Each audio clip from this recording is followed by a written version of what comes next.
For years now, Adidas Boost has been my favorite and a lot of other people's favorite cushioning technology because of how insanely soft it is underfoot.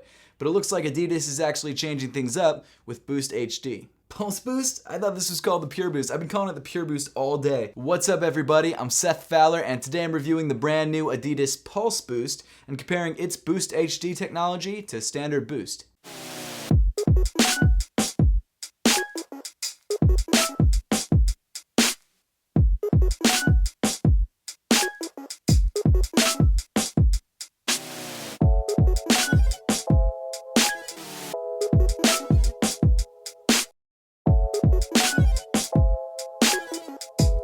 As I mentioned at the beginning of the video, Boost has been so popular because of how soft it is, which is great for lifestyle wear, but for performance runners, they can tend to find it a little bit mushy and a little bit unstable. So after about 5 years of runners complaining about this problem and a couple different iterations of Boost that weren't really that different, it looks like Adidas is really trying to change things up with Boost HD. I was really interested to check out Adidas's new Boost technology, so in order to feel how it felt, I decided to go all the way up to New York from Philly and grab a pair for myself. The PulseBoost HD, which is the first sneaker to utilize Boost HD technology, released today, so I haven't had too much time in the sneaker, but once I got it, I actually did spend the whole day in this shoe. I ran in it, I walked in it, and I feel like I have a decent understanding of how the shoe is going to perform. And right off the bat, I feel like Adidas should have just called this shoe the Boost Hard, because this Boost is nowhere near as soft as standard Boost. Maybe that's an exaggeration. It's not nowhere near as soft, but it's definitely a lot less soft than I think you would expect. Boost HD honestly reminded me a lot of bounce cushioning. There are some subtle nuances, but it is a pretty similar feel underfoot. But I'll get into that more later. Let's jump into the review and find out what else is going on with the PulseBoost HD. The upper of this sneaker is made up of what I'm assuming is a new version of Prime Knit HD, which Adidas is calling Adapt Knit. It looks like Prime Knit, it feels like Prime Knit, and it wraps all the way around your foot. So in my opinion,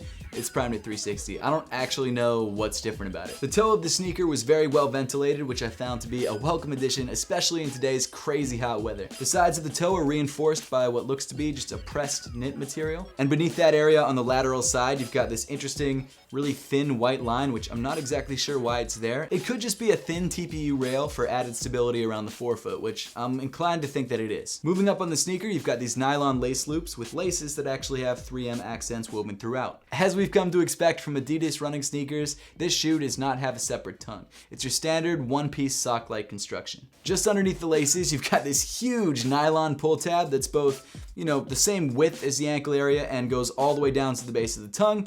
I'm not sure why it's so big. I'm assuming it's just because they wanted to throw a whole friggin' paragraph on the top of the tongue, which seems unnecessary if I'm honest, but it is what it is. The gist of the paragraph is that this shoe is designed for runners by runners from 3 different cities, I believe New York, London, and Tokyo. And if you're a Spotify user, you've also got this QR code that takes you to a special Adidas running playlist, which I'm not a Spotify user, so I can't listen to it. Inside the shoe, as you would probably expect, your foot is just up against the raw Adapt knit, and like I said, it is sort of a 360 knit, so it goes all the way around your foot underneath the insole. Speaking of the insole, it comes in gray and has the words Boost HD printed in white on the heel. As for fit, the PulseBoost HD did seem to fit me true to size. However, I do think it does fit a little bit more snug than the Ultra Boost. That's just my own personal opinion. I would probably suggest going true to size if you like a normal or more snug fit. However, everyone's feet are different, so I definitely suggest trying on the shoe first before you buy it to make sure you're grabbing the right size for you. Moving back on the sneaker, the midfoot of the shoe is a little bit thicker and reinforced, so you do get some more structure around the midfoot and in the heel.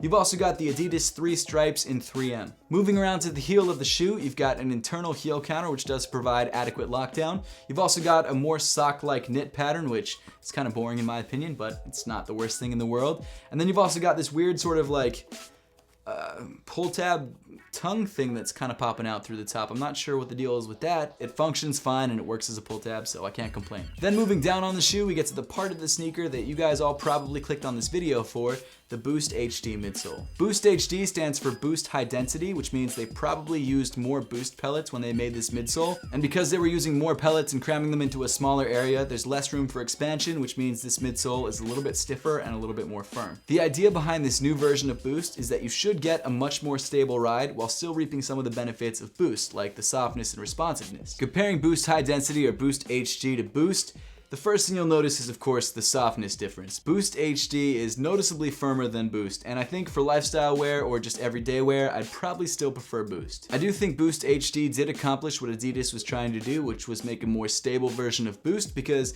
this shoe does feel a lot more stable. I never felt like I was sliding around in the shoe, which I have felt in Ultra Boost. Maybe not the Ultra Boost 19 as much as the standard Ultra Boost, but even though Boost HD is firmer, you still get a lot of the same bounce and responsiveness that you get from original Boost. However, for a lifestyle shoe, I might give this one a pass. In addition to the new stability, you still maintain a lot of the bounce, some of the responsiveness, and a little bit of the softness. It's a good cushion if you like running in Adidas sneakers. I think it's definitely an upgrade for performance wear. However, for lifestyle wear, you do lose a lot of that sort of cushiony, pillowy feeling that I just love about the original Boost. And to be honest, when it comes to running, I don't usually run in Adidas sneakers. I've actually started to prefer other shoes like the Hoka One One and the Nike React. That's not to say that I don't think Adidas did a good job with this cushion. I think it was a welcome addition, and I think for people who run in Adidas sneakers, this will be great, but for me, it just felt kind of unnecessary. So if you happen to find yourself in a position where you have to choose between Boost HD and standard Boost, I think it really depends on what you're gonna be doing in that shoe. If running is the only thing you're gonna be doing in this sneaker and you want a more stable ride,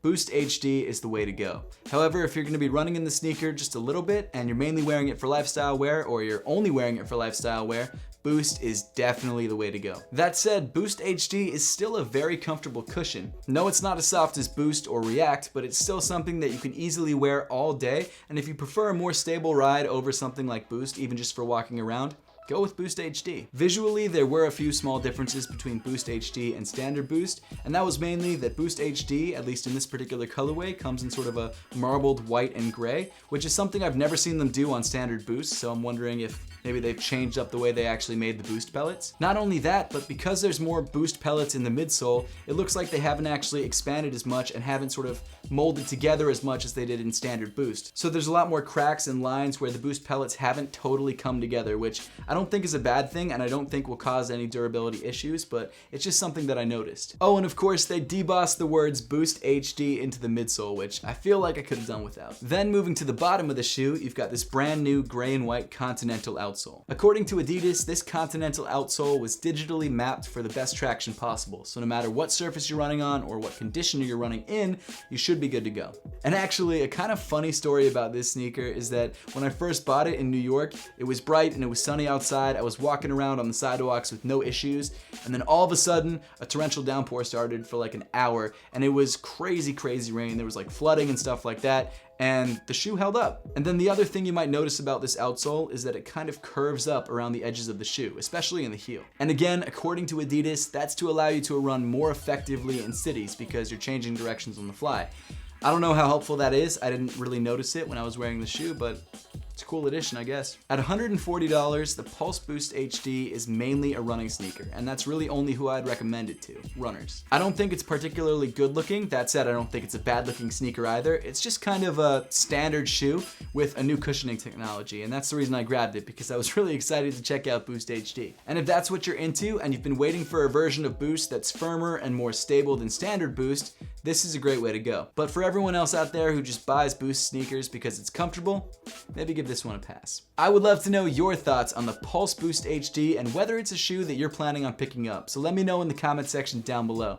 And as always, thank you so much for watching, and I'll see you all in the next one.